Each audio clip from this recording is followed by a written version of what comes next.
আমরা পিছিয়ে গেলে হ্যাঁ নিতে তোমরা লাগছে একটু দিও তাহলে আমি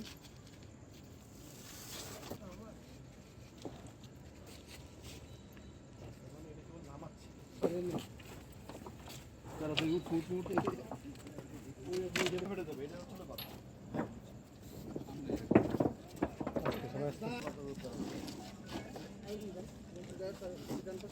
তুমি আমাদের কান ডাউন দাও।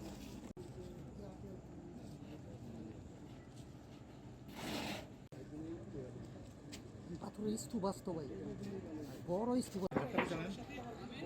হ্যাঁ ভাই, ম্যাকডোনাল্ড না কোনো জায়গায় সব মশার বিরুদ্ধে সুরক্ষা দিতে এলো বসুন্ধরা এক্সট্রিম অ্যারোসল। মশার বিরুদ্ধে এক্সট্রিম সুরক্ষা।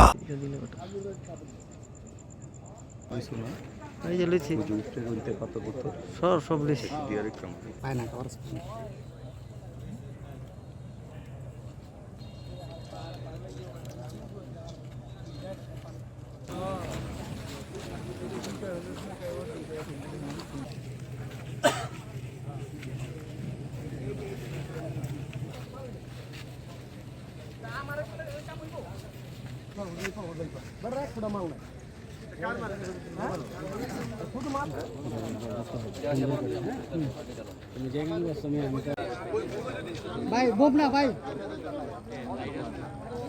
আমাদের গোয়েন্দা কার্যক্রম শুরু করি যে এই পাথরগুলো মূলত কোথায় আনলোড করা হয়, সেই হিসেবে আমরা এই জায়গাটার সন্ধান পাই এবং এখানে আসি। এখানে আসার পরে যখন আমরা গোয়েন্দা কার্যক্রম শুরু করি তারই প্রেক্ষিতে আমরা দেখতে পাই যে এই কোম্পানিগঞ্জের এই ভোলাগঞ্জের যে সাদা পাথর সাদৃশ কিছু পাথর আমরা কয়েকটা গদিতে এরকম দেখতে পাই এবং সেটা নিয়ে আমাদের কার্যক্রম শুরু করি এবং পরবর্তীতে আমরা জানতে পারি যে এই পাথরগুলো মূলত ওই জায়গা থেকেই এসেছে।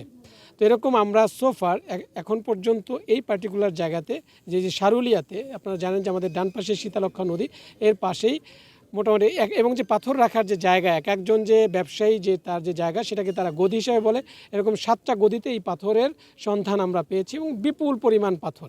এবং এই পাথরগুলো তারা মূলত আপনারা অলরেডি দেখেছেন যে ট্রাক থেকে একটা পার্টি হাফ আনলোডের একটা দেখেছেন এবং এটার পাশেই একবারে সংলগ্ন অন্যান্য পাথরগুলো দেখেন দূরে দূরে রাখা, বাট এই যে সাদা পাথরগুলো এরা একেবারে মেশিনের সাথে আনলোড করছে, একদিকে আনলোড করছে আর একদিকে ক্রাশ করছে তারা, বিকজ যত তাড়াতাড়ি তারা এটা ক্রাশ করে এটা যাতে মিশিয়ে দিতে পারে যেন এটা যাতে বোঝা না যায় এইটা সেই ভোলাগঞ্জের সাদা পাথর।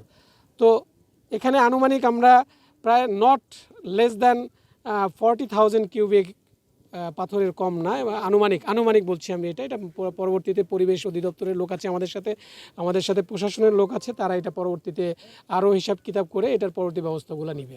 সো আমাদের আসার ইনফরমেশন পেয়েই তারা হয়তো বা পালিয়ে গিয়েছে, বাট এটার সাথে সংশ্লিষ্ট আমরা এখনও পাইনি। বাট এই প্রতিষ্ঠানগুলোর মালিক কারা এটা আমরা আমাদের ইসে আছে, আমরা পরবর্তীতে পরিবেশ অধিদপ্তরও আছে এবং এখানে জেলা প্রশাসনও আছে, তারা যে ব্যবস্থা নিবে সেইটার প্রেক্ষিতে আমরা পরবর্তী ব্যবস্থাগুলো আমরা গ্রহণ করব।